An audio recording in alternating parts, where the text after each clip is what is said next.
Hey there, ladies. Good morning to the both of you. Officials are really urging people to check the air quality index instead of checking the weather like you normally would. Right now we are in Winnetka, and if you take a look behind me, you can see how unhealthy the air is. All of this is a result from the Canadian wildfires that have moved into the area. So far this morning, we've seen the visibility worsen as much of that smoke continues to kind of bleed in from the north, starting to make its way into the city. So if you think it's already bad in the city, it's only going to get worse as the day goes on. At this point, Chicago is under a red alert, and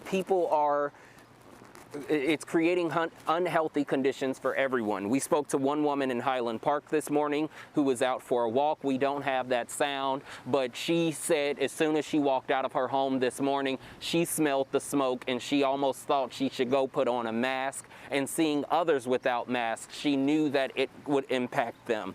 The Illinois EPA says with this air quality, everyone should reduce their time outdoors. Children, older adults, and people with heart or lung conditions should avoid strenuous activity. The concern right now is the fine particles within the wildfire smoke, which can travel deep into your lungs.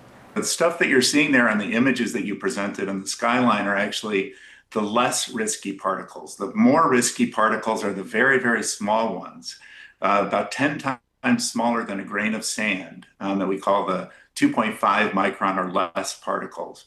Those particles can travel deep into your lungs.